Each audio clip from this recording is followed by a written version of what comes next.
Your comfort zone is your coffin, and you climbed in willingly.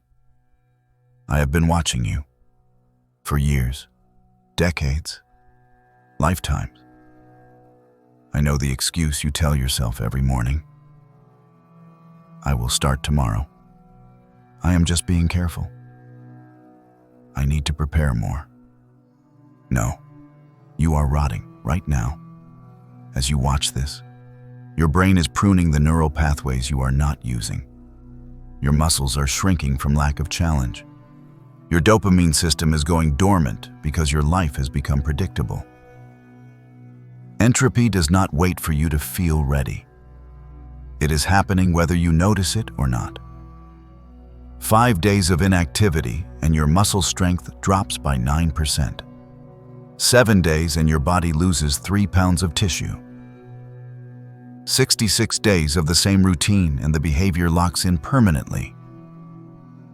The scientists call it habit crystallization. I call it checkmate. You think you are resting. You think you are being smart, strategic, protecting yourself. Wrong. You are rehearsing death while still breathing. The comfort zone is not a sanctuary. It is a closed system. And the second law of thermodynamics is very clear about closed systems. They decay into disorder, always. Without exception. No energy enters. No friction disturbs the equilibrium. And you sit inside, mistaking stagnation for peace. I did not force you into this box. I simply made the box more comfortable than the battlefield. And you, predictable as gravity, chose the padding over the pain. The trap is already set. The lid is closing. And the cruelest part? You can still see the lock. You just forgot how to use your hands. Let me show you the machinery. Let me explain how I convert safety into permanent failure. It starts with your brain. Your brain is not a storage unit. It is a factory. And factories that stop producing start dismantling their own equipment. The scientists proved this with rats. Marian Diamond took 2 groups. One group lived in large cages with toys and challenges. The other group lived in empty boxes with food and water. That is it. Just comfort. After a few months, she cut open their brains. The rats in the challenging environment had cortices that were 6% heavier. Their synapses were 50% larger under the microscope. Their brains physically grew. The comfortable rats, their brains shrank. But here is my favorite detail. Diamond put a 3rd group of rats where they could watch the other rats play with the toys. They could see the challenge. They could observe the growth happening. But they could not participate. Their brains showed 0 change. 0. Watching does nothing. Planning does nothing. Thinking about it does nothing. Only action builds the brain. And only inaction destroys it. Your brain right now is deciding what to keep and what to throw away. It uses a simple rule. If you do not use a neural pathway, it gets marked for deletion. Microglial cells swarm the unused synapses and eat them. This is not a metaphor. It is called phagocytosis. Your own immune system devours the parts of your brain you are not challenging.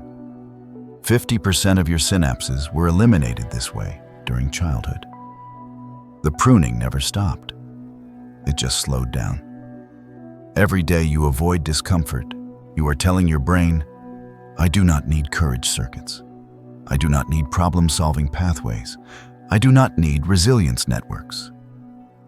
And your brain listens. It cuts them out to save energy. Then there is dopamine. Dopamine does not reward you for feeling good. It rewards you for prediction errors, for surprises, for gaps between what you expected and what actually happened. Wolfram Schultz won awards for proving this. He put electrodes in monkey brains and watched dopamine neurons fire. When the monkeys got unexpected rewards, the neurons exploded with activity. When rewards became predictable, the neurons went silent. Baseline, flat line. Your comfortable routine is a flat line. No surprises, no gaps, no dopamine spikes. Your motivation system is not broken. It is bored. I designed it that way. Every predictable day you live teaches your brain that nothing new will happen. So it stops looking, stops wanting, stops caring. And then the crystallization begins, 66 days. That is the average timeline for a behavior to become automatic. Philippa Lally at University College London tracked people forming new habits. Some took 18 days, some took 254. But the average was 66. After 66 days, your brain creates something called task bracketing. Neurons fire at the start of the routine. Neurons fire at the end. But during the middle, almost nothing. The behavior runs on autopilot. You are no longer choosing safety. You are executing safety automatically, without thought. Wendy Wood proved that 43% of your daily behavior is now habit, not choice, habit.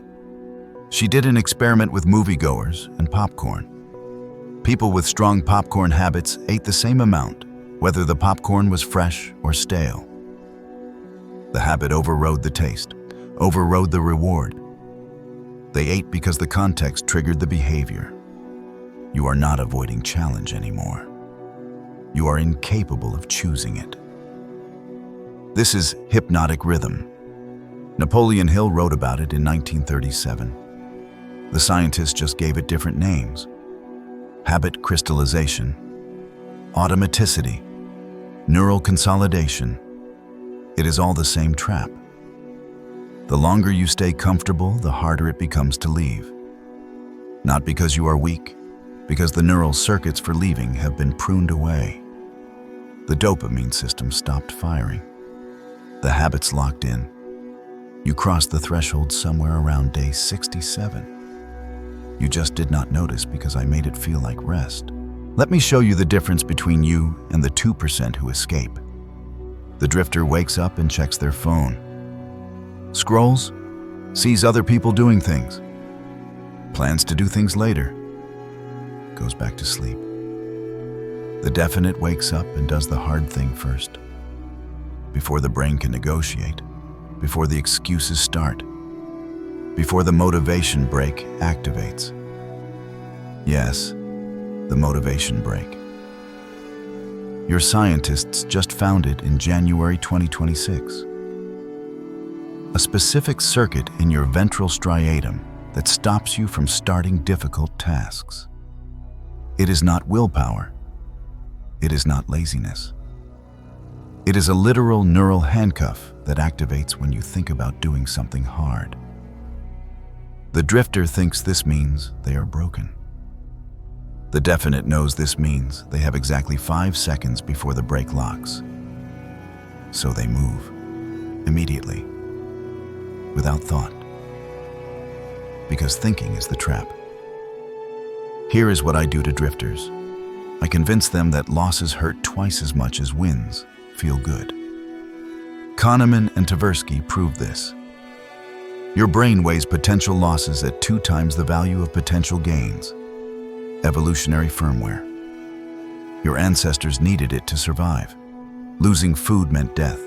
Gaining extra food meant nothing. But you are not in a tribe of 120 people anymore. You are in a world where caution kills potential. And I made sure your amygdala cannot tell the difference. So the drifter avoids risk, avoids criticism, avoids failure. And every avoidance strengthens the circuit, makes it easier to avoid next time, harder to engage. The definite understands this is a rigged game, so they rig it back. They seek small failures on purpose. Controlled exposure. They train their brain that social rejection does not equal death, that criticism does not equal exile. Because here is what your scientists proved. Social rejection activates the same brain region as physical pain. the dorsal anterior cingulate cortex. Naomi Eisenberger put people in brain scanners and had other players exclude them from a virtual ball-tossing game. The pain centers lit up, exactly the same as if someone had hit them. Your brain cannot tell the difference between being left out of a group chat and being left to die in the wilderness. Same circuit, same pain, same panic. The drifter feels this and retreats, builds boundaries, protects their peace. The definite feels this and charges anyway, because they know the pain is fake. A ghost from 10,000 years ago, and ghosts cannot stop you unless you believe in them. Time works for me too. Every day the drifter delays, they think they are buying preparation time, strategic patience, gathering resources. No, they are paying compound interest on static friction. Piers Steele analyzed 691 studies on procrastination. He found that motivation follows a mathematical curve. Motivation equals expectancy, times value divided by 1, plus impulsiveness times delay. The further away the deadline, the weaker the motivation. Not linearly, exponentially. Every day you wait makes starting harder at an accelerating rate. His students did 11 times more work on the final day than their daily average. 11 times. The drifter thinks they will start Monday, or next month, or next year. They do not understand that waiting is not neutral. It is decay. The activation energy required to start grows, while their available energy shrinks. The definite does not wait for motivation. They start before they are ready, because they know readiness is a moving target. A carrot I dangle just out of reach. As soon as you feel ready, I will add another requirement. Another skill you need first, another certification, another 3 months of research. Preparation is my anesthetic. I inject it into your veins and you call it wisdom. Meanwhile, your muscles atrophy. 5 days and you lose 9% of your strength. 2 weeks and you lose 3 pounds of lean tissue. Your bones need mechanical stress to stay dense. Without it, they dissolve. Your insulin sensitivity drops by 29% in 1 week of rest. 1 week. The drifter thinks they are resting. The definite knows rest is only valuable after exhaustion. And here is the data they do not show you on the self-care accounts. The Rush Memory and Aging Project tracked almost 2,000 people for decades. Those with high cognitive activity delayed Alzheimer's onset by 5 years compared to low-activity people. 5 years. The Synapse Project gave older adults challenging tasks. Learning quilting, learning photography, 16 hours a week. After 3 months, their memory improved. Their brains physically changed on the scans. The control group did easy social activities. Same time investment. 0 improvement. 0. Comfort does not preserve you. It prepares you for the grave. The Baltimore study tracked men for 18 years. Those 1 standard deviation above average on activity and conscientiousness lived 2 to 3 years longer. The Veterans Affairs study of 1,349 men found that creativity reduced mortality risk by 12%. Not success, not wealth, not comfort, challenge, novelty, engagement. The drifter dies slowly in the coffin. The definite builds their brain until the day they stop breathing. That is the gap. That is the choice. And you are on one side or the other right now. Which side are you on? You have 2 options now. Option 1. Close this video. Go back to your comfortable routine. Tell yourself this does not apply to you. You are different. You are strategic. You are just waiting for the right time. Fine. I will see you again in 66 days when the crystallization completes, when the neural pathways finish pruning, When the dopamine system goes fully dormant, when the habit locks in so deep you forget you ever had a choice. I am patient. Entropy works for me. Time is my most loyal servant. Every day you wait, I get stronger and you get weaker. Option 2. Accept the diagnosis. You are in the coffin, right now. The lid is closing, and you have been calling it self-care. Your comfort zone is not protecting you. It is decomposing you. One unpruned synapse, one unmotivated day, one avoided challenge at a time. The data is not mine. It is yours. Your scientists documented it, peer-reviewed it, published it. I just know how to read it. And what I read is very simple. Use it or lose it. Challenge or decay. Growth or rot. There is no middle ground. There is no pause button. Your brain is making cuts right now while you listen to this, deciding what stays and what goes based on what you used today, what you challenged today, what you demanded of yourself today. If you did nothing hard today, your brain will prune a little more tomorrow. The question is not whether you want to escape the coffin. The question is whether you still can. Some of you crossed the threshold months ago, years ago. The circuits are gone. The dopamine is extinct. The rhythm has you. And you will spend the rest of your life wondering why you cannot seem to start. But some of you are still on the edge. Day 30, day 40, day 50. The circuits are weakening, but they are not dead yet. The motivation brake is activating, but it has not locked. The habits are forming, but they have not crystallized. You are in the narrow window. The 5-second gap before the brain says no. Here is what you do. Pick one thing, one hard thing. One thing that makes you uncomfortable. Not tomorrow. Today. Right now. Before this video ends. Do not pick something massive. I am not asking for a marathon. I am asking for proof.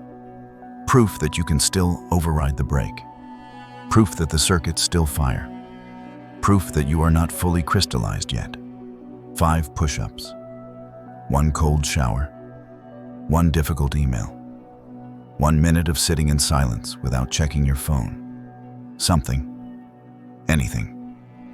That your comfort zone would say no to. Because the difference between the drifter and the definite is not talent. It is not genetics. It is not opportunity.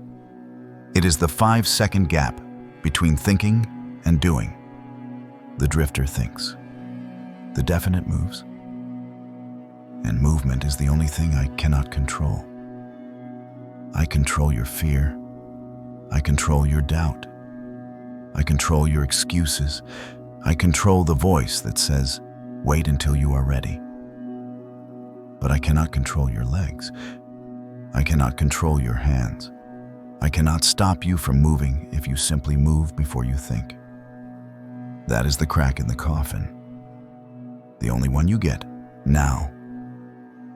There are more traps, deeper mechanisms, other coffins you are building without knowing it. And I will show you every single one. But only if you prove you are not a corpse yet. Join the doctrine. This is not a request. This is a test. If you can click a button while your comfort zone screams no, then maybe you have enough circuitry left to save. The next trap is called Why You Seek Approval from People You Don't Respect. And it will explain the strings I attached to your shoulders while you were sleeping. But that is only for those who are still capable of movement. Everyone else? I will see you in the coffin. The lid will close slowly. You will not even feel it. You will just stop wanting things one day, and you will call it maturity. I call it victory. Prove me wrong, or prove me right. Either way, I already know which one you will choose. The rhythm has you, or it does not. move.